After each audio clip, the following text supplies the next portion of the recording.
और अब मरना भी मुश्किल हो गया है, क्यों मरेंगे तो कफन दफन कितना महंगा है, तुम कफन लोगे वो महंगा है, तुम कब्र बनाओगे वो महंगी है। हमने करना क्या है, हमने सिर्फ अल्लाह ताला से दुआ करनी है कि अल्लाह ताला जितने भी ये करप्ट किस्म के हुक्मरान हैं ना, सबको उठा ले, एक ही दफ़ा से उठा ले। ऐसा कोई हादसा हो जाए कि ये जा रहे हो प्लेन में, वो क्रैश हो जाए। अट्टे तो इतना बुरहान आ के गरीब आवाम मर रही है, हुकूमत बिस्तरे खत के सुती हुई। सादा मुतालबा है भाई, साडे हावे दाल दुते आटा पूरा कीता बने ठीक है, आटा किरण ने आटा बिल्कुल। हमारा मुतालबा ये है कि जो हुक्मरान है उन्होंने पहले ही आवाम का जो जीना है वो जंजाल करके डाला है। हमारा मुतालबा है कि आटा जो महंगा हुआ है वो कम किया जाए।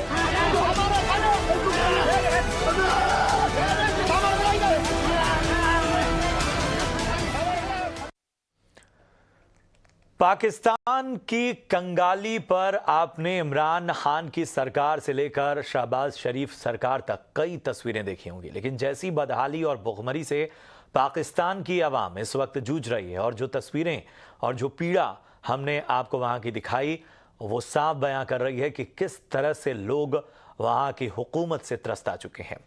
नमस्कार, आप सभी का स्वागत है स्वदेश आर में और मैं हूं आपके साथ प्रशांत पांडे।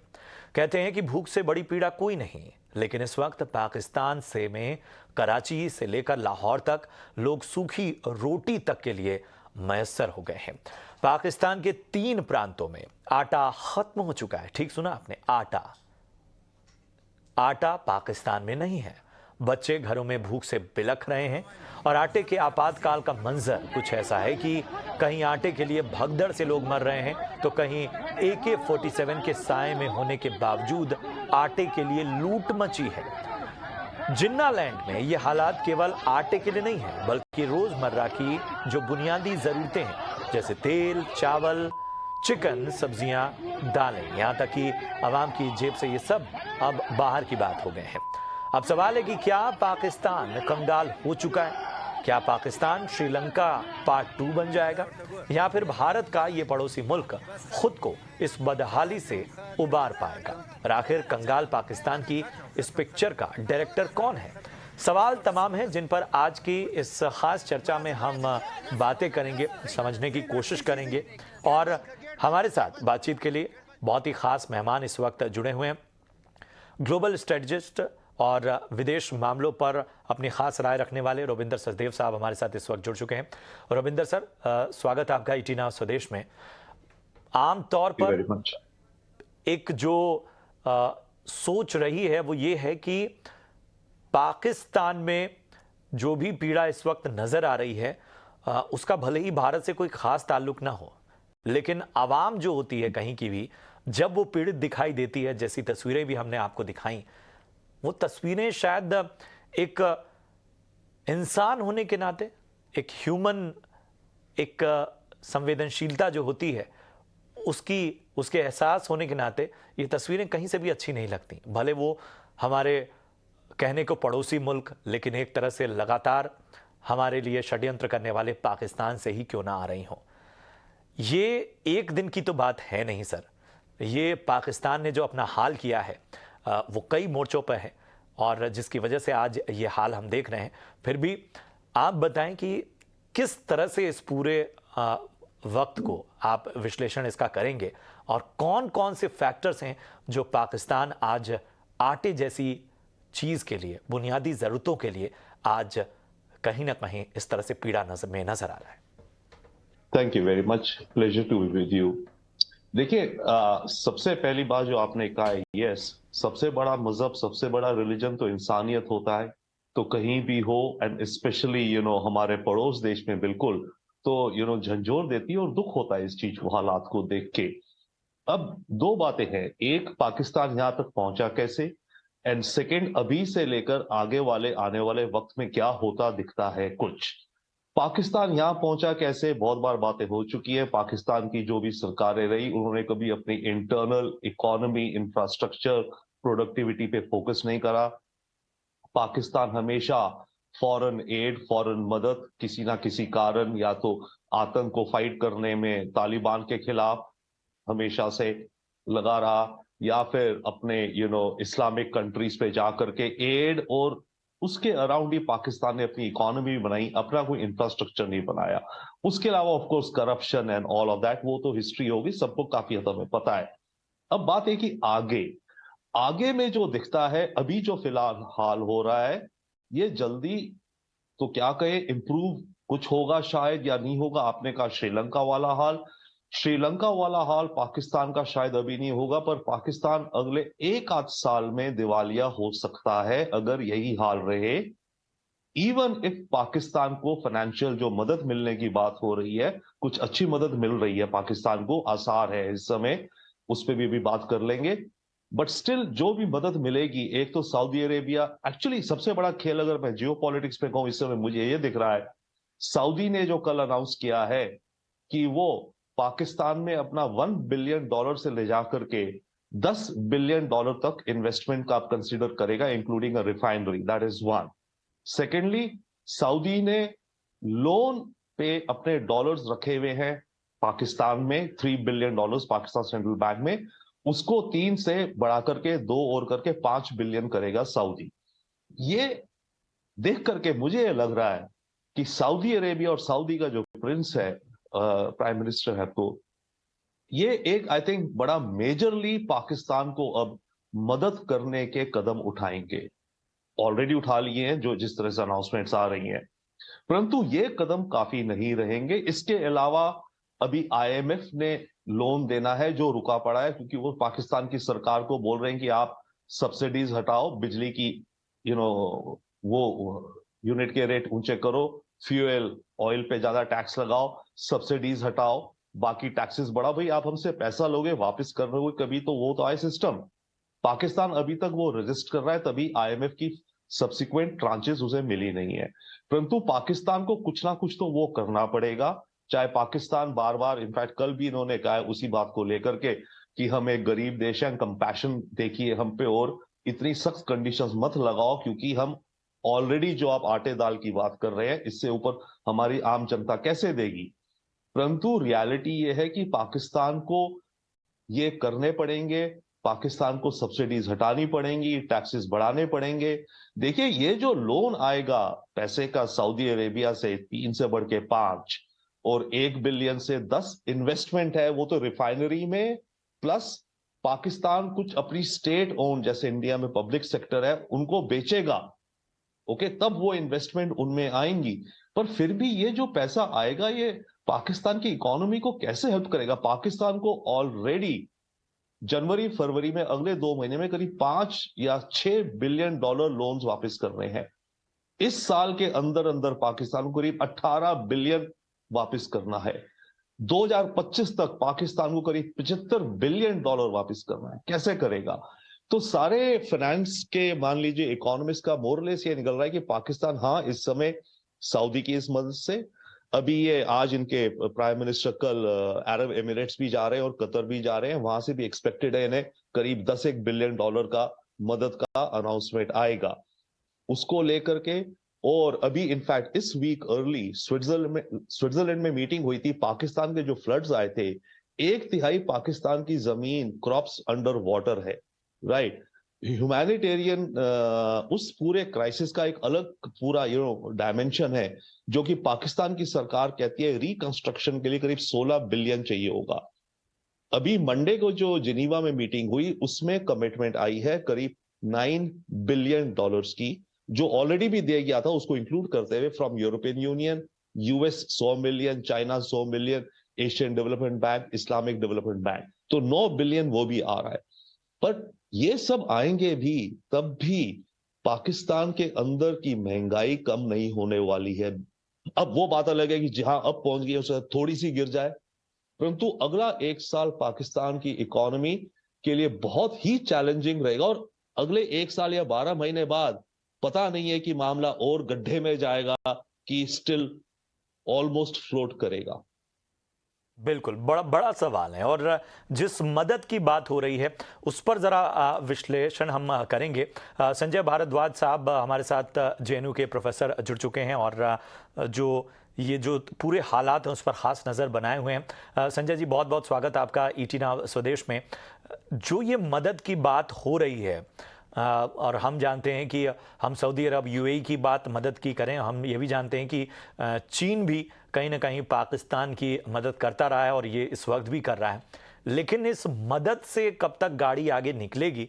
और सबसे बड़ा सवाल ये है कि जो नए हुक्मरान आए, क्या उन्होंने पाकिस्तान की जो भी स्ट्रक्चर था, जो जिस स्थिति में पाकिस्तान था, वहाँ पर अपनी मसरूफियत न दिखाने की जगह, इकोनॉमिक रिफॉर्म न करने की जगह, वो अपने ही जो उनके मसले थे और कुर्सी बचाने की जो उनकी कवायद थी, इन सब में उलझे रहे, जिसकी कीमत आज पाकिस्तान चुका रहा है? या जिस तरह से हम अभी फिलहाल देख रहे हैं कि जिस तरह की जियोपॉलिटिकल टेंशन है, उसमें पाकिस्तान के लिए अब वाकई वो स्थिति आ गई कि वो अलग थलग पड़ता नजर आ रहा है। मदद के लिए भी बहुत संभावनाएं उसके पास नहीं है, ऑप्शंस नहीं है उसके पास। जी बिल्कुल। नहीं, दो तीन बातें मैं आपके साथ साझा करना चाहता हूं। पहली बात देखिए, साफ साफ है कि डिफरेंट सोर्सेस से, चाहे वो सऊदी अरबिया हो, यूएन हो, या बाकी जो चाइना का आपने इंडिकेट किया, देखिए इकोनॉमिक असिस्टेंट, ग्रांट और लाइन ऑफ क्रेडिट पाकिस्तान में आ रहा है, लेकिन मोटा जो सवाल है कि ये जो लाइन ऑफ क्रेडिट और डिफरेंट जो एड एंड असिस्टेंस और प्रोजेक्ट एड आ रहा है जो पाकिस्तान में, ये हकीकत में जा कहाँ रहा है? ये एक बहुत बड़ा सवाल पाकिस्तान में। पाकिस्तान का जो सारा तंत्र है वो कौन कंट्रोल कर रहा है और कितना उनका होल्ड है कि जनता तक या वास्तव में उन प्रोजेक्ट्स के लिए स्पेंड हो रहा है। और मुझे लगता है कि ऐसा नहीं हो रहा है। इसी का कारण है कि आज पाकिस्तान में जो इन्फ्लेशन है वो 22 से 23% तक पहुंच चुका है। पाकिस्तान डेट ट्रैप की तरफ बढ़ रहा है, इकोनॉमिक क्राइसिस हो रहा है। मैं कहूंगा कि जो मोटे तौर पे इसके 3-4 क्राइसिस की तरफ जो पाकिस्तान आज के दिन झेल रहा है, उनकी तरफ इंडिकेट करना चाहता हूं। पहला जो क्राइसिस है, जो सिक्योरिटी क्राइसिस पाकिस्तान में बरकरार है। जो सिक्योरिटी क्राइसिस में खासकर जो दो मोर्चे पे पाकिस्तान की लड़ाई हो रही है। पहली लड़ाई हो रही है कि जो तहरीक तालिबान पाकिस्तान तालिबान, जो उसके साथ में आर्मी और जो पाकिस्तान के जो इंस्टीट्यूशंस हैं वो सीधी लड़ाई लड़ रहे हैं। और जो पैसा है उसको प्रोटेक्ट करने में या उससे अपने मुल्क की सिक्योरिटी में काफी कुछ हद तक बड़ा पैसा उसमें खर्च हो रहा है। दूसरा जो इन्हीं का पाला हुआ है, जो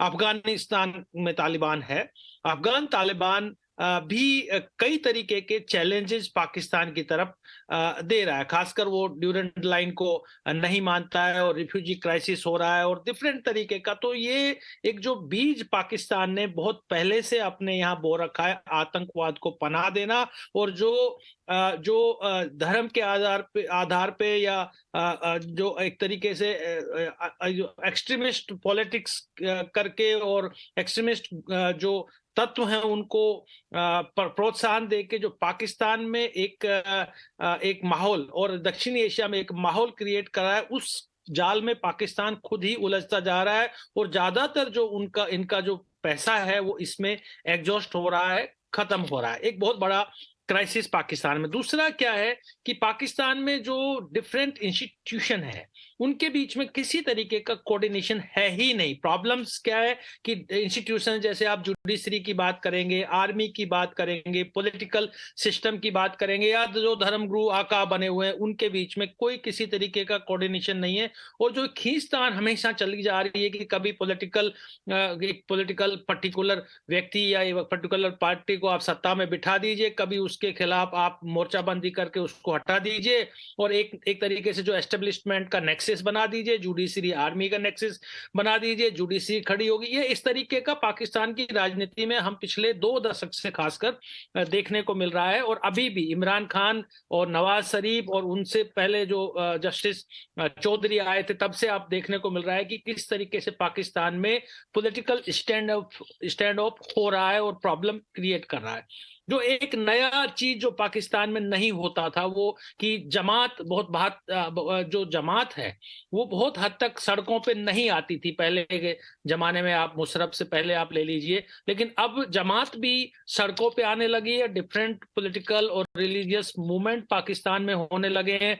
हमने देखा कितना लाहौर से इस्लामाबाद मार्च हुआ है। अभी इमरान खान का जो हकीकी मार्च जो लाहौर से इस्लामाबाद, कितना बड़ा जनमानस को इकट्ठा होकर रोड पे आ रहा है। तो वो उसका असर किस पे पड़ रहा है? पाकिस्तान की इकोनॉमी पे, पाकिस्तान की हुकूमत पे, जो पाकिस्तान का जो राजनीतिक माहौल है, हालात है, उस पर उसका सीधा सीधा असर पड़ रहा है। और उससे क्या हो रहा है कि जो एक पॉलिटिकल मोबिलाइजेशन होना चाहिए, एक पॉलिटिकल मॉडर्नाइजेशन होना चाहिए, एक इंस्टीट्यूशन बिल्डिंग होना चाहिए, वो इंस्टीट्यूशन बिल्डिंग पाकिस्तान में नहीं हो रही और डिस्ट्रस्ट और मिसट्रस्ट डेवलप हो रहा है, कन्फ्रंटेशनल पॉलिटिक्स हो रहा है। और उसमें क्या हो रहा है कि आप अपने जो पॉलिटिकल लीडर्स हैं उसके असैसिनेशंस के अटेम्प्ट्स होते हैं। आपने देखा कितना बड़ा लॉस हुआ जब बेनजीर भुट्टो को असैसिनेट किया गया। अभी इमरान खान पे असैसिनेशन का हुआ। और डिमांड होती है कि अर्ली इलेक्शंस हो जाए, बाद में इलेक्शंस हो जाए, अपने पॉपुलैरिटी को, और जो एस्टेब्लिशमेंट है वो उसको एक्सेप्ट नहीं करता।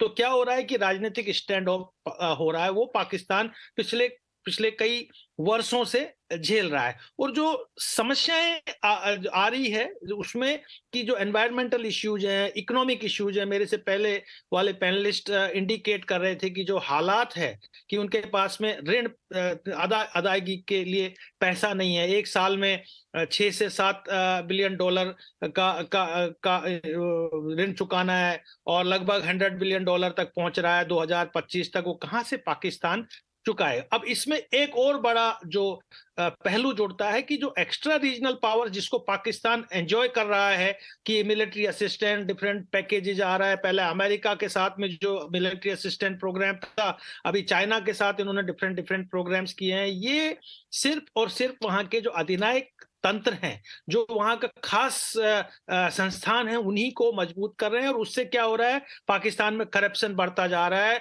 और क्योंकि वो अपनी ब्रेड सेक रहे हैं, वो अपना काम पाकिस्तान के माध्यम से एक मोहरा बना के पाकिस्तान को एक क्लाइंट स्टेट बना के अपना काम करने का प्रयास कर रहे हैं। वो चीन आज करने की कोशिश कर रहा है, पहले अमेरिका कर रहा था अफगानिस्तान को लेके। और हो क्या रहा है कि पाकिस्तान एक तरीके से एक तरीके से उसमें कॉन्फ्लिक्ट्स, इंटरनल कॉन्फ्लिक्ट्स बढ़ते जा रहे हैं, खासकर आइडेंटिटी इश्यूज पे कि किस तरीके का पाकिस्तान चाहिए। वो हालांकि वो आइडेंटिटी क्राइसिस आज से नहीं है, 1947-48 से ही पाकिस्तान में आइडेंटिटी क्राइसिस है और कॉन्फ्लिक्ट बढ़ रहा है। अर्बन रूरल के बीच में कॉन्फ्लिक्ट हो गया, अर्बन के बीच में कॉन्फ्लिक्ट हो गया। समय के साथ जिस मुल्क को स्थिर होना चाहिए था वो वक्त के साथ और ज्यादा बद से बदतर होता जा रहा है। और आज के दौर में जब पूरी दुनिया के छोटे छोटे देश तमाम संभावनाओं की ओर देखते हैं, वहां पर हम देख रहे हैं कि पाकिस्तान में अगर खाने के लाले पड़ जाएं तो एक मुल्क की हालत समझी जा सकती है। रविंदर सर, एक चीज मैं समझना चाहूंगा, जब वैसे तो ये पूरा मामला अगर हम देखें तो पाकिस्तान के अंदरूनी जो उसकी बेचैनी है उससे जुड़ा हुआ है और उसकी तमाम पॉलिसी और बाकी चीज़ों से जुड़ा हुआ है। लेकिन अगर पड़ोस में एक बर्तन की भी खटपट होती है तो बेचैनी होना स्वाभाविक है। हमने श्रीलंका के केस में भी देखा कि जब चीन का इन्फिल्ट्रेशन बढ़ रहा था, उसकी तमाम जो रणनीतियां थीं वो चाहे एक आभासी तौर पर ही नज़र आ रही हों, सांकेतिक तौर पर भी नज़र आ रही हों, तो भी भारत में उसकी बेचैनी महसूस की जा रही थी। मौजूदा हालात कम से कम पाकिस्तान में उस तरह से नहीं है जिसमें बहुत ज़्यादा बेचैन होने की ज़रूरत है। उसके बावजूद आप इस सिचुएशन में भारत के स्टैंड को किस तरह से आंकेंगे? क्या भारत का स्टैंड अभी जो है वो किस तरह का है, आगे क्या होना चाहिए, और इस तरह की सिचुएशन में फिर क्या किसी तरह के कंसर्न्स भारत के लिहाज से भी उभरते हैं? Thank you. डीप क्वेश्चंस, सारे पॉइंट्स हैं। देखिए, एक तो हमारे बॉर्डर पर पाकिस्तान की अगर जिस तरह के हालात हैं और बढ़ते जाएंगे, हमारे लिए बहुत बड़ी चिंता का विषय है। एब्सोल्युटली सिक्योरिटी को लेके अपने बॉर्डर पे हमें सिविल वॉर थोड़ी चाहिए, chaos थोड़ी चाहिए जो कि और रेडिकलिज्म और एक्सट्रीमिज्म पनपेगा तो वो आएगा कहां? स्पिल ओवर हम पे तो होगा। ये डिफरेंट है श्रीलंका से। श्रीलंका में जो हो रहा था, राइट, वो भी हमें इफेक्ट करता था। एंड सेकेंडली अगेन चाइना की आपने बात करी थी, जो पाकिस्तान का हाल होगा, इसमें जितना ज्यादा ये केओस में नीचे जाएगा उतना ज्यादा चाइना को अपॉर्चुनिटी मिलेगी पाकिस्तान के अंदर अपनी कंट्रोल, अपनी होल्ड बढ़ाने की। ओके, तो ये हमारे लिए बहुत ही चिंता का विषय है। और आने वाले साल में अगेन विल कम बैक, आपने श्रीलंका वाली बात करी थी, मैं इकोनॉमिक पॉइंट से लेता हूं। आने वाले साल में पाकिस्तान डिफॉल्ट की तरफ जाएगा, और इसके डिफॉल्ट का श्रीलंका से एक डिफरेंस है। श्रीलंका का डिफॉल्ट था, उन्होंने सॉवरेन बॉन्ड्स इशू करे हुए थे प्राइवेट एंटिटीज को, जो वापस नहीं दे पा रहे थे।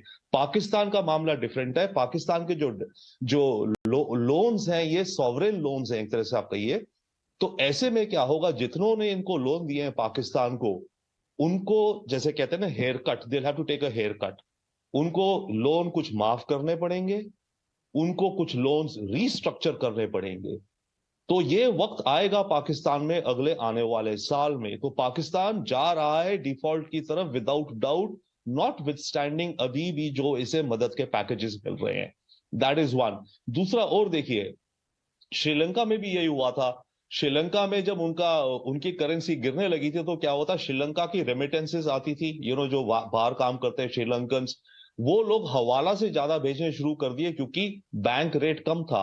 पाकिस्तान में भी आज की तारीख में पाकिस्तान का जो रुपी है वो बैंक में, और आप हवाला से ले, हवाला में आपको 10% का बेहतर रेट मिल रहा है ना। पाकिस्तान की इकोनॉमी में कुछ और ना हो पर कम से कम उसको कुछ फॉरेन एक्सचेंज आता है रेमिटेंसेस से, राइट।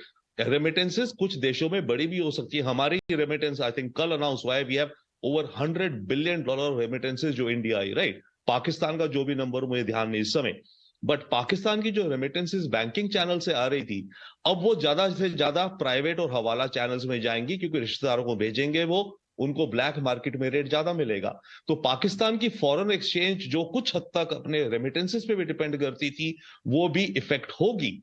तो डाउन द लाइन अब हम क्या करेंगे ऐसे में, इसमें दो चीजें हैं। एक तो ये जो रास्ता जा रहा है, डेफिनेटली इंडिया प्रोबेबली कोई फाइनेंशियल, इंडिया हम कोई लोन इत्यादि तो देने नहीं जा रहे पाकिस्तान को, राइट, गिवन द सर्कमस्टांसेस जो भी हैं फिलहाल में। But at the same time humanitarian अगर हालात आएंगे देखा जा सकता है। At the same time I think ये माहौल चलता रहेगा। एक टिपिंग पॉइंट आने वाला है अगले 9 महीने से साल भर में, जब जितने लोन्स पाकिस्तान को दिए हुए हैं सारे लेंडर्स को मिलकर बैठना पड़ेगा। Pakistan will be declared a defaulter, will be. और वैसे में जो लोन्स हैं कुछ माफ किए जाएंगे, कुछ माफ करेंगे, कुछ रीस्ट्रक्चर करेंगे, बेसिकली उनकी किस टाइम में पेमेंट होनी है, और फिर दोबारा से शुरुआत होगी। तो एक तरह से अभी पाकिस्तान एक पिट में जा रहा है नीचे, एक बॉटम पहुंचेगा, जैसे कहिए यू टर्न की सिचुएशन पहुंचेगी, और फिर वहां से उभरेगा। अब वहां से उभरने में भी कितने रिफॉर्म, कितना गवर्नेंस की इंप्रूवमेंट वगैरह हो, जैसे मेरे से पहले पैनलिस्ट वेरियस फैक्टर्स हम सब जानते हैं बात हो रही थी, वो कितने होंगे कि पाकिस्तान उस पिट में पहुंच के यू टर्न करे। नहीं तो वो उस पिट में, उस गड्ढे में ही रह जाएगा पाकिस्तान। अगले साल भर में ये सिचुएशन आने वाली है विदाउट डाउट। अभी इस समय पाकिस्तान की अपनी इंडस्ट्री के लिए इन्होंने इंपोर्ट बंद कर दिए क्योंकि फॉरेन एक्सचेंज आता है। एज अ रिजल्ट इनके अपने जो टेक्सटाइल इंडस्ट्री जो पाकिस्तान की छोटी मोटी है, जो कुछ करती है एक्सपोर्ट, राइट, वो लोग इंपोर्ट नहीं कर पा रहे। उन्हें जो आइटम्स चाहिए मशीनरीज में भी एटसेट्रा, ताकि कुछ टेक्सटाइल बनाए और एक्सपोर्ट करे। पाकिस्तान के स्टॉक एक्सचेंज को पिछले 2 दिनों में आई थिंक दर्जन से ज्यादा कंपनीज ने इन्फॉर्म कर दिया है कि हमारी इस समय प्रोडक्शन बंद हो रही है। एक ट्रैक्टर की कंपनी सबसे बड़ी शायद, उसने बोल दिया मैं बंद कर रहा हूं अपनी कंपनी को। कहां वो करेंगे ट्रैक्टर्स, कहां चलेंगे जब 1/3 पाकिस्तान पूरे फ्लड्स में डूबा पड़ा है। ओके, तो पाकिस्तान की ये जो सारी सिचुएशन, आटा दाल का भाव, बिजली के खर्चे, प्राइसेस बढ़ेंगे, तेल और बिजली के, क्योंकि इन्हें टैक्स बढ़ाना पड़ेगा। बिल्कुल। अब अभी चाहिए आईएमएफ से कह रहे कि हमें आईएमएफ एक चीज और कहेगा, इनके करेंसी को डीवैल्यूएशन करने का। ओके, पाकिस्तान कह रहा है कि हमें वो मत करवाओ, पाकिस्तान कह रहा है हमसे टैक्स मत इंक्रीज करवाओ, पाकिस्तान कह रहा है हमसे सब्सिडीज मत हटवाओ क्योंकि हम बहुत ही बुरी हालत में, कंपैशन करो। बट कंपैशन किया जाएगा, बट कहीं एक लॉजिक आता है ना, तो पाकिस्तान उस बैलेंस और उस इक्विलिब्रियम में नहीं पहुंच पाएगा।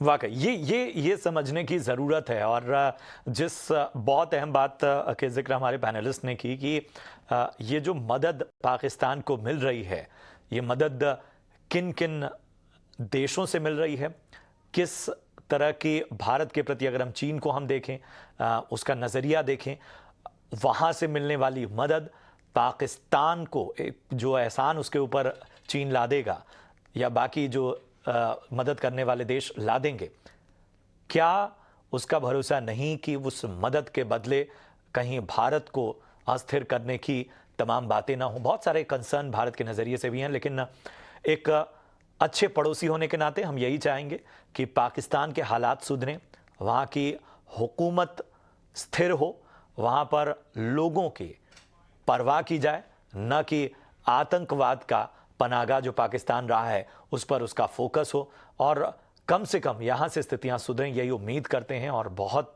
ज़्यादा यही ख्वाहिश कर सकते हैं कि जो दुनिया से मदद मिलने वाली है उसका गलत इस्तेमाल कम से कम ना हो। मदद तो मिलती रहती है, लेकिन हमेशा उसका इस्तेमाल कहाँ होता है वो हम सभी जानते हैं। बहुत बहुत शुक्रिया करेंगे। और रविंदर सर, समय कम है, भारद्वाज सर आपका भी बहुत बहुत शुक्रिया हमसे जुड़ने के लिए और इस ख़ास चर्चा के लिए। और इस पूरी चर्चा का मकसद यही था कि हम समझें कि पाकिस्तान में ये जो स्थितियाँ हैं वो आई कैसे हैं और आगे की राह क्या है। चलिए, एक और ख़ास थोड़ा सा हम बात कर रहे थे, थोड़ी पाकिस्तान की जहाँ नाउम्मीदी की बात हो रही थी, थोड़ा सा शिफ्ट करते हैं फोकस। अब ज़रा उम्मीद, उल्लास, उत्साह और थिरकने की बात करते हैं। गाना देसी क्यों ना हो, धुन और डांस में दम हो तो देसी ही सही, विदेशी इसी गाने पर झूमने को मजबूर हो उठते हैं। अंदाज़ा लग गया होगा आपको।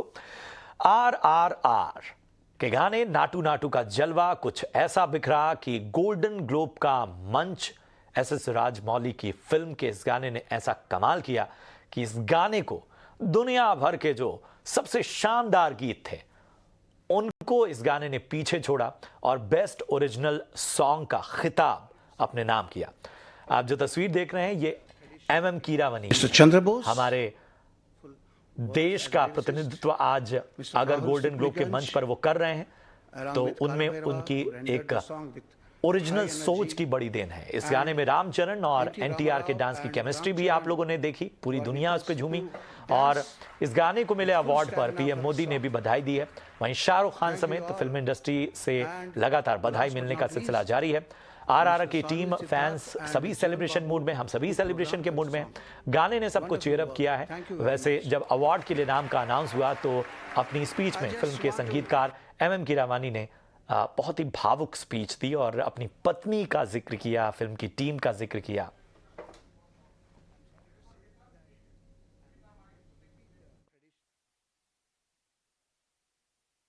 Words as a lyricist,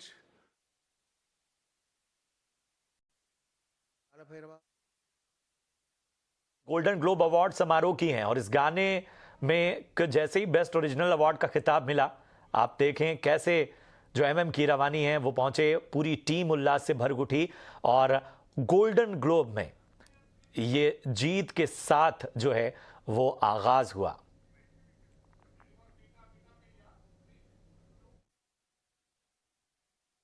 Thank you very much, HFPA, for this prestigious award, Golden Globe. I'm very much overwhelmed with this great moment happening, and I'm very happy to share this excitement with my wife, who is sitting right there.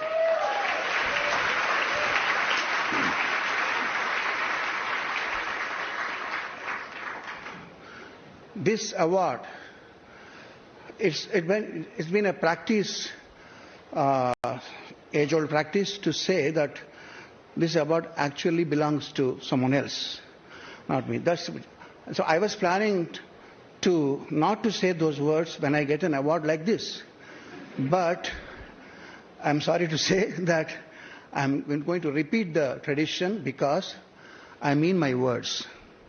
This award belongs to, in order of priority, my brother and the director of the movie, SS Rajmouli. तो RRR का जो जलवा है वो नजर आ रहा है और बहुत सारी बातें इस फिल्म से जुड़ी हुई हैं और ये जो सफ़र है ये वाकई एक तरह से कामयाबी की कहानी कहता है। और इस सफ़र के बाद निगाहें जो हैं वो ऑस्कर्स पर हैं, बाफ्टा पर हैं, बड़े बड़े प्रेस्टिजियस अवार्ड्स पर हैं। तो इसी पर ख़ास चर्चा के लिए हमारे साथ एक बेहद ख़ास एक्सपर्ट जुड़े हैं। आम तौर पर आप उन्हें फिल्म क्रिटिक के तौर पर जानते हैं, लेकिन मैं कहूँगा कि वो सिनेमा जीते हैं और सिनेमा पर एक ख़ास नज़रिया रखते हैं। मयंक शेखर किसी पहचान के मोहताज नहीं, जाने माने फिल्म क्रिटिक, फिल्म विशेषज्ञ। मयंक सर, बहुत बहुत स्वागत आपका। और जब RRR आज गोल्डन ग्लोब में बेस्ट ओरिजिनल सॉन्ग का खिताब जीतती है, MM कीरवानी स्टेज पर पहुंचते हैं और पूरी टीम उत्साह के साथ भरती है, तो कहा यह जाता है कि गोल्डन ग्लोब एक रिहर्सल है, एक प्रैक्टिस है ऑस्कर की तैयारी से पहले वाली। फिर भी आपका नज़रिया क्या कहता है? ये उपलब्धि सामान्य नहीं है और आगे जो है ऑस्कर की राह आपको किस तरह से नज़र आ रही है? जी बिल्कुल, गोल्डन ग्लोब को कहीं ना कहीं एक सेमीफाइनल की तरह देखा गया है बहुत सालों से। एक ऑस्कर की एक अवार्ड सीजन होती है और अल्टीमेटली एकेडमी अवार्ड दिया जाता है।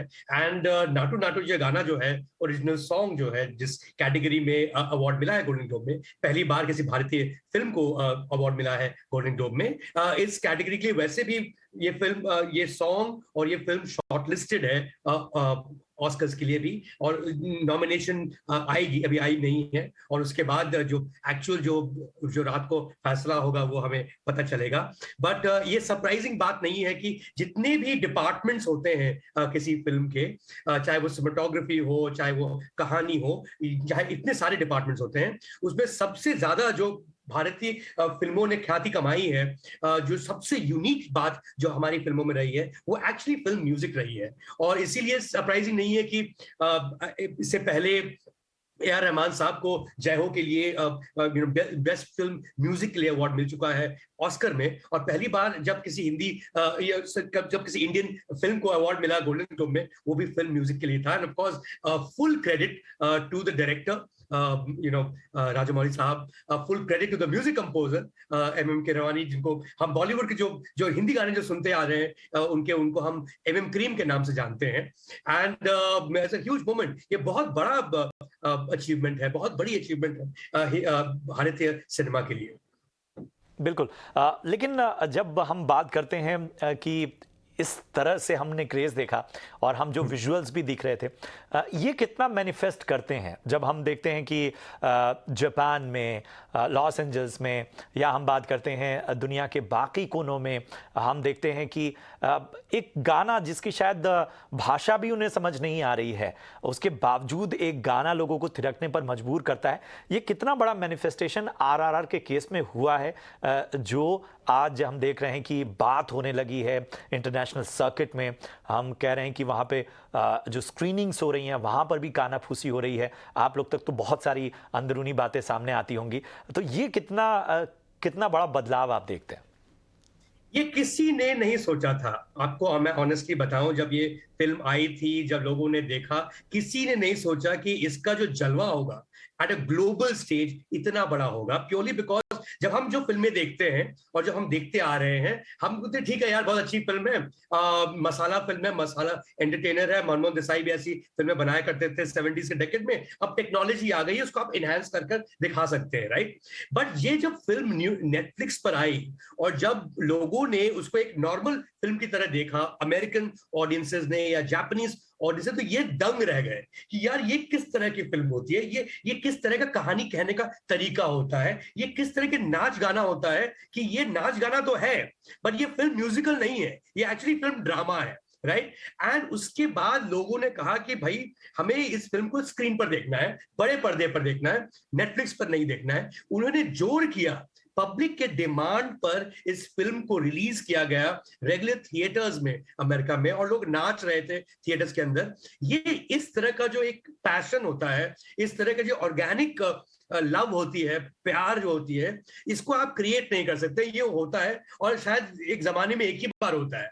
एंड उसी तरह का स्प्रेड हुआ है ये वाइल्ड फायर की तरह ये फिल्म RRR। एंड मैं तो काफी दिनों से कह रहा हूं कि ये इस अनप्रेसिडेंटेड है।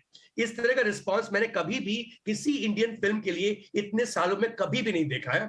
ऑफ कोर्स इसके पहले भी इंडियन फिल्म्स नॉमिनेट हुई हैं, फीचर फिल्म की बात कर रहा हूं, चाहे वो लगान हो, चाहे वो मदर इंडिया हो, चाहे वो सलाम बॉम्बे हो, पर ये जो है ये क्रिटिकल एक्लेम की तरह नहीं देखा जा रहा है। ये हार्डकोर मासी कमर्शियल फिल्म जो रेगुलर पब्लिक को इतनी पसंद आई कि ऑस्कर्स को भी जगना पड़ा, and of course golden globe को इन्हें अवार्ड देना पड़ा over Taylor Swift, over Rihanna, over जो इनके जो हार्डकोर जो इनके कमर्शियल आर्टिस्ट हैं उनको परे रखकर उनको देना पड़ा नाटू नाटू को अवार्ड। और मयंक सर, मैं समझना चाहूँगा कि हाल फिलहाल हमने देखा है, जब हम चाहे हम किसी फिल्म फेस्टिवल की बात करते हैं जिसमें हम बर्लिन की बात कर लें, हम बाकी दुनिया के फिल्म फेस्टिवल की बात कर लें, और फिर हम इस तरह के प्रेस्टिजियस अवार्ड्स को देखते हैं, तो बड़ा एक आम जो व्यक्ति है या आम सिनेगोयर भी है, उसके दिमाग में होता है कि यहाँ तो साहब ये आर्ट हाउस सिनेमा या जो हटके सिनेमा जो है वहाँ एक जो है उसको जगह मिल पाएगी। और ऐसे में हम RRR देखते हैं, या हमने पिछले दिनों भी देखा कि हम जब अवतार को भी हम उसमें शामिल करें, एवेंजर्स को भी हम शामिल करें, क्या जो अंतर्राष्ट्रीय फिल्म महोत्सव हैं, जो अंतर्राष्ट्रीय फिल्म अवार्ड्स हैं, क्या वहाँ पे भी अब जो कमर्शियल फिल्में हैं, जो ज़्यादा से ज़्यादा दर्शक वर्ग की तक पहुँच है जिनकी, क्या वहाँ पर भी अब एक तरह का पैटर्न टूटता हुआ आपको दिख रहा है कि चलो साहब एक कुछ खास कैटेगरी ही सही, लेकिन यहाँ तक भी इन फिल्मों की पहुँच बनाई जानी चाहिए? जी बिल्कुल, आई थिंक वो जो एक डिमार्केशन था जो साइलोज में थे कि ये है क्रिटिकली क्लेम्ड फिल्में और ये है पॉपुलर फिल्में। इनफैक्ट वो तो ज्यादा इस देश में ही है कि यहाँ के जो अवार्ड होते हैं उसमें दो अलग कैटेगरीज ही होते हैं कि ये है बेस्ट फिल्म क्रिटिक्स और ये है best film popular. But eventually अगर आप देखा जाए तो ऑस्कर्स जैसे हुआ या ये गोल्डन ग्लोब हुआ, वहां पर कोई डिस्टिंक्शन नहीं होता है कि पॉपुलर है या क्रिटिक्स है। वहां पे वोटर्स होते हैं और वोटर्स को जो पसंद आती है, चाहे वो एकेडमी अवार्ड के वोटर्स हो या गोल्डन ग्लोब में वो जर्नलिस्ट वोट करते हैं जो कि अमेरिका में बेस्ड हो, पर वो पब्लिकेशंस जिन पब्लिकेशन में लिखते हैं वो अमेरिका के बाहर बेस्ड हो, तो वो होते हैं वोटर्स गोल्डन ग्लोब के।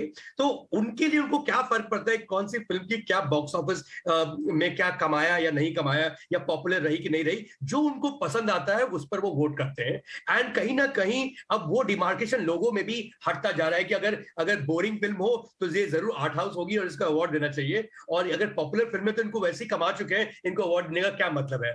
आई थिंक ये हमने देखा, पहली बार ऐसा नहीं हो रहा है। आई थिंक एक मोमेंट था 2000 में भी, क्राउचिंग टाइगर हिडन ड्रैगन नाम की फिल्म आई थी चाइना से, लोग इसी तरह से स्तब्ध हो गए थे कि यार ये शॉक्ड हो गए कि यार ये किस तरह की फिल्म है, ये कहानी कहने का कौन सा तरीका है। एंड कितने सारे ऑस्कर्स मिली थी उस फिल्म को। ये शायद एंड आई होप इसके बाद भी आगे ऐसे मौके आए, ये शायद इंडिया का crouching tiger hidden dragon movement हो RRR, कि लोग देख रहे हैं कि भाई ये कौन सा तरीका है फिल्म बनाने का, कहानी कहने का, एंड ये बहुत ही इंटरेस्टिंग तरीका है और इसमें गाने इतने इंपॉर्टेंट होते हैं। तो गाने तो बेस्ट है ही, वो तो मिलना ही चाहिए, पर और भी अवार्ड्स मिले तो बेहतर होगा। बिल्कुल।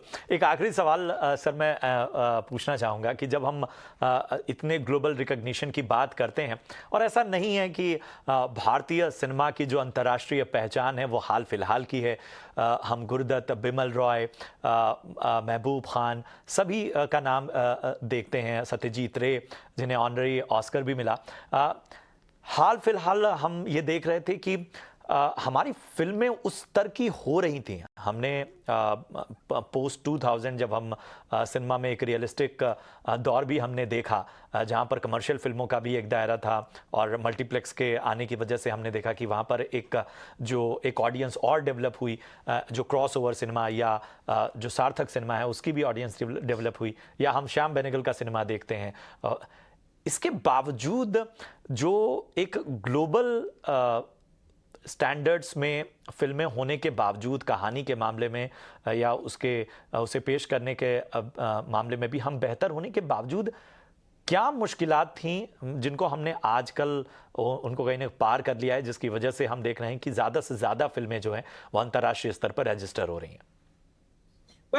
एक तो एक्सेस की बात है, मुझे लगता है स्पेशली ओटीटी प्लेटफॉर्म्स के आने से, क्योंकि अब सब जो पूरी लाइब्रेरी सबके पास है और वो अलग अलग तरीके, अलग अलग टाइप की फिल्में, अलग अलग भाषाओं में फिल्में देख सकते हैं और उनकी जो खुद की जो पैलेट है, खुद जो टेस्ट जो है वो बढ़ती जा रही है एक्सपोजर के साथ, उससे बहुत फायदा हुआ है। आई थिंक अगर उस तरह से देखी जाए, क्योंकि हम अवार्ड्स की बात कर रहे हैं, तो आप देख लीजिए कि सबसे बड़ा जो न्यूज जो रहा है पिछले 1-1.5 साल में या 2-3 साल में, वो है कि इंडियन डॉक्यूमेंट्री फिल्म्स को कितने अवार्ड्स मिल रहे हैं। जितने भी आप टॉप फिल्म फेस्टिवल्स ले लें, कांस में जो डॉक्यूमेंट्री फिल्म जो गई थी वो इंडियन फिल्म ने इस बार जीता है। ट्राइबेका में, अब यूएस में, टोरंटो में जो फिल्म फेस्टिवल हुई वहां पे भी इंडियन फिल्म ने टॉप प्राइज जीता डॉक्यूमेंट्री फिल्म ने। यहाँ पर भी ऑस्कर्स में भी जो शॉर्टलिस्ट हुई हैं, दो शॉर्टलिस्ट हुई हैं, एक ऑल दैट ब्रीथ्स जो कि डॉक्यूमेंट्री फिल्म है वो भी शॉर्टलिस्ट हुई है ऑस्कर्स के लिए, एलिफेंट विस्परर्स वो भी शॉर्टलिस्ट हुई है ऑस्कर्स के लिए। तो वो ये जो क्योंकि अब आपके पास एक्सेस है, आप देख सकते हैं इन फिल्मों को, उससे बहुत फायदा हुआ है। बट जो दूसरी बात जो है, इसके लिए हम जरूर राजमौली साहब को ही क्रेडिट देना चाहेंगे, बाहुबली इफेक्ट जो उन्होंने क्रिएट किया, कि कहीं ना कहीं हम भूल रहे थे कि हमारी जो यूनिकनेस जो है हमारी सिनेमा की, वो एक्चुअली म्यूजिक है, वो एक्चुअली लिप सिंकिंग है, वो एक अनइनहिबिटेड स्टाइल जो है कि हम बीच रोड पे नाचने लगते हैं और वो अजीब सा नहीं लगता है, वो कहानी के साथ जुड़ जाता है कहीं ना कहीं, वो हम भूल रहे थे। एंड कहीं और बाहुबली के सक्सेस के बाद और आरआरआर के मेगा सक्सेस के बाद हम देख रहे हैं कि दुनिया भी मानती है कि यार ये बात, ये जो करते हैं हम, जो करते आ रहे हैं इतने सालों से, जब से टॉकीज आई है, हम गाने और जिस तरह हम गाने को यूज करते आ रहे हैं अपनी फिल्मों में, वो यूनिक रहा है। तो दुनिया भी समझी, तो हमें भी समझना चाहिए और सराहना चाहिए, उसी तरह जैसे कि हम इतने सालों से करते आ रहे हैं।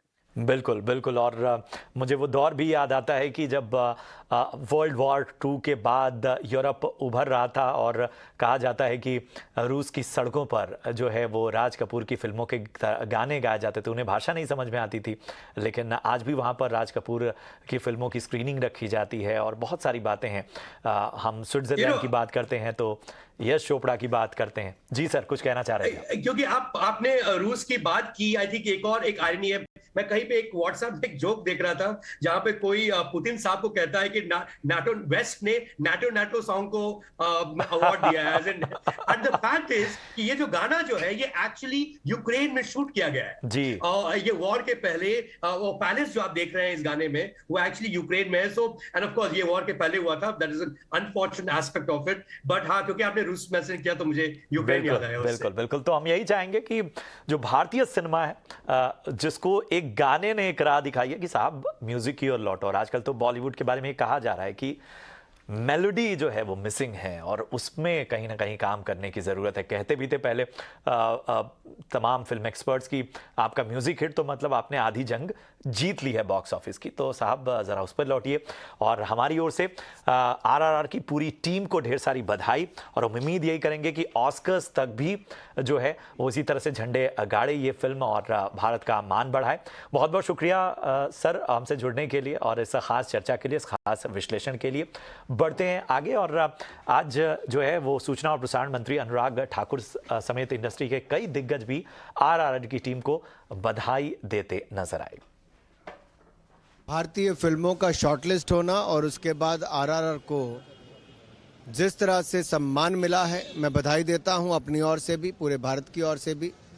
और ना केवल भारत में मनोरंजन किया, विश्व में ये करके दिखाना अपने आप में बहुत बड़ी उपलब्धि है। मेरी ओर से बहुत बधाई, शुभकामनाएं। सबसे पहले तो मैं बहुत बहुत शुभकामनाएं देना चाहूँगा पूरी टीम को। मैं बड़ा ह्यूज फैन हूँ किरवानी जी के, एमएम करीम के, एंड ये मोमेंट तो बहुत पहले उनके लाइफ में आना चाहिए था, क्योंकि हमेशा उन्होंने बहुत ही बेहतरीन म्यूज़िक दिए हैं और राजमौली सर बहुत बेहतरीन डायरेक्टर हैं। तो इनका कंबाइंड एफर्ट है, उन्होंने किरवानी ने एडमिट किया, वो टीम एफर्ट उनका भी था। बहुत बहुत शुभकामनाएँ उनको। और उन्होंने सिर्फ यूनिट को नहीं, पूरे देश को प्राउड किया है। हम भी all as Indian we must feel proud. उन्होंने जो काम किया है हम गर्व महसूस करते हैं। उनको अवार्ड मिला, ऐसे लग रहा है कि हमको पूरे देश को अवार्ड मिला है। तो वाकई ये एक गर्व का पल, खुशी का मौका। और चलिए बढ़ते हैं आगे। आज एक और अहम दिन, क्योंकि एक से बढ़कर एक कॉन्सेप्ट कार जिनसे फ्यूचर बनेगा शानदार। यहाँ ऑटो एक्सपो का आज से आगाज हुआ।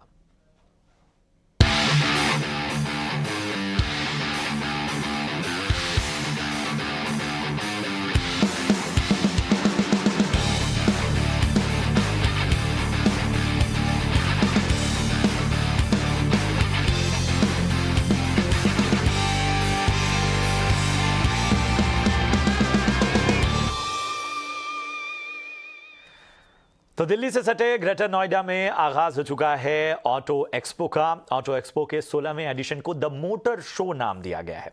इस एक्सपो में एक से बढ़कर एक फ्यूचरिस्टिक गाड़ियों का मेला लगा हुआ है। मारुति ने EVX नाम से अपनी पहली इलेक्ट्रिक SUV कॉन्सेप्ट पेश की।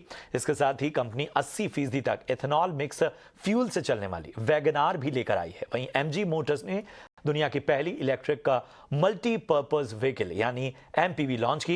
एक्सपो में चमचमाती गाड़ियों के साथ बॉलीवुड के बादशाह के भी दीदार हुए, जो आज सेंटर ऑफ अट्रैक्शन रहे। शाहरुख खान Hyundai की इलेक्ट्रिक SUV आइनिक 5 को लॉन्च करने पहुंचे थे।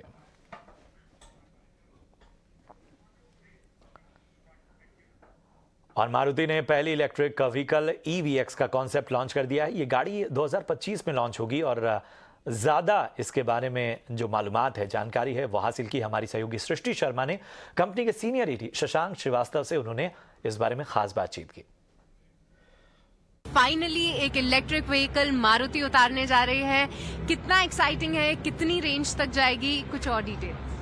जी, ये जो EVX है, जो हमारी इलेक्ट्रिक व्हीकल है SUV, इसमें जो सबसे बड़ी खासियत ये है कि इसको जो EV की टेक्नोलॉजी में कहते हैं बॉर्न EV है। बॉर्न EV का मतलब it's a platform specifically develop किया है EV मार्केट के लिए। मतलब कोई एग्जिस्टिंग व्हीकल को में तब्दीली करके उसको EV बनाने वाला काम नहीं है, ये एक प्लेटफॉर्म बना है। अब उसके कई एडवांटेजेस हैं। एक तो इसमें जो आर्किटेक्चर होता है, जो बैटरी प्लेसमेंट का है फ्लोर के ऊपर, उसमें स्पेसिफिकली प्लेटफॉर्म उसके लिए बनाया हुआ है। इससे जैसे आप देख पा रही होंगी कि जो व्हील बेस इसका काफ़ी बड़ा है। और ये पॉसिबल है क्योंकि हमने इसको ग्राउंड जीरो से बनाया है प्लेटफॉर्म को। और इसका मतलब ये है कि अंदर की स्पेस बहुत ज़्यादा है और अंदर की स्पेस में फ्लेक्सिबिलिटी है। आप उसको काफ़ी अच्छी तरह से, मतलब डिफरेंट पैटर्न, डिफरेंट कॉम्बिनेशंस में आप उसको यूज़ कर सकती हैं। दूसरा ये है कि इसमें जो बैटरी है वो 60 किलोवाट आवर बैटरी है और इसका मतलब ये है कि रेंज इसकी करीब 550 किलोमीटर है, जो इस कैटेगरी में सबसे ज़्यादा है। तो मेरी नज़र में ये 3 बहुत बड़ी खूबियां हैं। और चौथी, अगर आप डिज़ाइन के हिसाब से देखें तो अगर आप इसका ओवरहैंग देखें यहाँ पे, तो ये ओवरहैंग जो है ये बहुत छोटा है। ये इससे क्या है, एक तो व्हील बेस बड़ा हो सकता है, हाँ व्हील बेस बड़ा हो सकता है ये ओवरहैंग छोटे होने की। दूसरा, इसकी जो बॉडी है, इसकी जो स्लिकनेस है, इससे जो CD फैक्टर है, जो इसका एरोडायनेमिकल फैक्टर है, वो बहुत अच्छा है। इससे आपको फ्यूल जो एफिशिएंसी है उसकी बेहतर हो जाती है और इसका परफॉर्मेंस बेहतर हो जाता है। और ऑटो एक्सपो के पहले दिन सेंटर ऑफ अट्रैक्शन रहे बॉलीवुड के बादशाह किंग खान यानी शाहरुख खान। Hyundai की इलेक्ट्रिक SUV आइनिक 5 को लॉन्च करने वो पहुंचे थे और एक बड़े बैटरी बैकअप के साथ ये प्रीमियम कार फुल चार्ज होने पर 631 किलोमीटर का रेंज देती है। फीचर्स की पूरी डिटेल्स दे रहे हैं हमारे सहयोगी समीर दीक्षित। Hyundai इंडिया ने अपनी इलेक्ट्रिक क्रॉसओवर कार आयोनिक 5 का प्राइस रिवील कर दिया है। 44.95 लाख ये एग्रेसिव प्राइसिंग रखी है आयोनिक 5 की। इसका फर्स्ट लुक आप देख रहे हैं। इसकी प्री बुकिंग पहले ही दिसंबर में शुरू की गई थी, लेकिन प्राइसिंग इसको ऑटो एक्सपो में रिवील की गई है, लोगों के सामने रखी गई है। 44.95 लाख की ये एक आकर्षक प्राइस इस इलेक्ट्रिक क्रॉसओवर का है। और ये आप आयोनिक 5 को देख रहे हैं, ये एक इलेक्ट्रिक SUV है, कंप्लीट इलेक्ट्रिक SUV जो 72.6 kWh बैटरी पैक के साथ में आती है। और दावा ये है कि फुल चार्ज पे 631 किलोमीटर का रेंज देती है। और इसके साथ SUV सेगमेंट में इलेक्ट्रिक कार में Hyundai अपना दबदबा बनाना चाहती है, लेकिन प्री बुकिंग इसके दिसंबर में शुरू हो गई थी 1 लाख रुपए से। और उसके बाद ऑटो एक्सपो में इसकी पूरी प्राइसिंग अनवील की गई है। हो सकता है कि बाद में प्राइस थोड़ा बढ़े, लेकिन फिलहाल जो है करीब 45 लाख रुपए इस आयोनिक 5 को रखा गया है। लेकिन यहीं पर हुंडई रुकने वाली नहीं है, क्योंकि कंपनी का प्लान है कि इसके बाद आयोनिक 6 भी लाएगी और इसको एसयूवी सेगमेंट में, इलेक्ट्रिक कार सेगमेंट में इसके जरिए, आयोनिक के जरिए हुंडई अपना एक अहम स्पेस बनाना चाहती है। लेकिन एक बहुत ही ग्लिटरी इवेंट में शाहरुख खान के साथ में ऑटो एक्सपो में आयोनिक 5 को जनता के सामने रखा गया, प्राइस अनवील किया गया करीब 45 lakh. Hyundai, as you all know, has captured the hearts and minds of millions of Indians, becoming a household name in the country and taken its customers beyond mobility with a strong focus on the tenets of intelligent technology, sustainability, and innovation. Also, it's indeed a proud moment for me as we move from ICE, that is the internal combustion engine, to electric SUVs and cars. It's a great innovation all around the world, and of course, Hyundai is a forerunner and leader in this. तो मैंने यहाँ पर सब कुछ देखा है, आप लोगों ने भी देखा है कि हम लोग जो है इलेक्ट्रिक कंबस्टन इंजन से इलेक्ट्रिक पहुँच गए हैं, पेट्रोल पंप से पावर पॉइंट प्लग तक पहुँच गए हैं. So it's a great thing. I did not think this possible in my lifetime, but it's been a great thing and all of us are genuinely blessed to be seeing this innovation all around the world. चले बढ़ते आगे. बहुत जल्द मुंबई से अलीबाग की दूरी महज 15 minute में तय की जा सकेगी. MTHL यानी मुंबई ट्रांस हार्बर लिंक के बन जाने से यह मुमकिन हो पाएगा. इसका 90% काम पूरा हो चुका है. सीएम एकनाथ शिंदे की मौजूदगी में आज स्टील डेक को इंस्टॉल किया गया. हमारी सहयोगी ऐश्वर्या पाटिल भी इस मौके पर मौजूद रहीं. देखिए उनकी ग्राउंड रिपोर्ट. हम इस वक्त शिवड़ी से 13 किलोमीटर मिड सी अंदर आए हुए हैं. हम आपको दिखाएंगे कि मुंबई ट्रांस हार्बर लिंक का काम किस तरह से चल रहा है. फिलहाल 90% कंप्लीटेड है इसका कंस्ट्रक्शन और इसे 3 फेजेस या 3 पैकेजेस में डिवाइड किया गया है. पैकेज 1 और 3 जो है L&T कंस्ट्रक्ट कर रहे हैं और पैकेज 2 जॉइंट वेंचर है टाटा और डेवू के बीच में. उसकी रिस्पॉन्सिबिलिटी उनके हाथ में है. अब आप देख सकते हैं ये पीछे जो पिंक कलर का ब्रिज आप देख सकते हैं उसे OSD यानी स्टील डेक कहा जाता है. अब आज की खास बात यह है कि ये स्टील डेक जो है इसका इंस्टॉलेशन सीएम एकनाथ शिंदे के प्रेजेंस में किया जा रहा है और अब इस आगे चलकर ये कहा जा रहा है कि दिसंबर 2023 तक ये प्रोजेक्ट कमीशन किया जाएगा, कंप्लीट हो जाएगा और इसके बाद ये जो ब्रिज है मुंबई और नवी मुंबई को कनेक्ट करेगा. इसकी डिस्टेंस 22 किलोमीटर्स है और जब प्रोजेक्ट कंप्लीट होगा ये इंडिया का लार्जेस्ट सी ब्रिज माना जाएगा. इधर देश की टॉप प्राइवेट इक्विटी फर्म में से एक केदारा कैपिटल ने स्किन और hair care company Oliva skin and hair clinic को $10 करोड़ में खरीद लिया है. ईटी नाउ स्वदेश को सूत्रों के हवाले से जो जानकारी मिली है उस एक्सक्लूसिव जानकारी के मुताबिक इस सौदे के बाद केदारा कैपिटल को ओलिविया कंट्रोलिंग स्टेक मिल जाएगा. इस खबर पर ज्यादा जानकारी दे रहे हैं हमारे सहयोगी अनुराग जोशी. देश के वेलनेस इंडस्ट्री में M&A को लेकर गतिविधियां बढ़ गई हैं. केदारा कैपिटल जो एक प्राइवेट इक्विटी कंपनी है उसने dermatology firm Oliva skin and health clinic को अक्वायर कर लिया है. केदारा ने इस एक्विजिशन में कंट्रोलिंग स्टेक के लिए करीब $100 मिलियन खर्चे हैं. केदारा ने ओलिवा के फाउंडर्स और अन्य शेयर होल्डर्स जिसमें एक और प्राइवेट इक्विटी कंपनी इन्वेस्टमेंट भी शामिल है उन सब को खरीद लिया है. अभी केदारा जो हैदराबाद में स्थित ओलिवा जो हैदराबाद में स्थित है उसकी स्थापना 2009 में डर्मेटोलॉजिस्ट प्रशांत सोमा ने की थी और ये कंपनी के 23 आउटलेट हैं जो बाल और त्वचा की देखभाल करने वाले प्रोडक्ट्स को मार्केट करते हैं. ओलिवा का डील एक ऐसे समय हुआ है जब कि एक अन्य डील में अमेरिकी प्राइवेट इक्विटी कंपनी कार्लाइल ने VLCC को खरीद लिया है. बढ़ते आगे. अब बात स्वदेश खबर की मुहर पर. मोदी कैबिनेट ने डिजिटल पेमेंट को बढ़ावा देने के लिए फाइनेंशियल इंसेंटिव को हरी झंडी दे दी है। इस फैसले के तहत सरकार ने भीम यूपीआई और रुपे डेबिट कार्ड से ट्रांजैक्शन के लिए 2600 करोड़ मंजूर किए हैं। इसके साथ ही कैबिनेट ने 3 मल्टी लेवल कोऑपरेटिव सोसाइटी के गठन का निर्णय लिया है।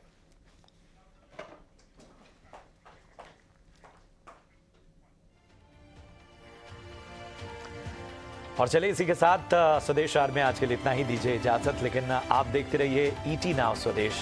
नमस्कार।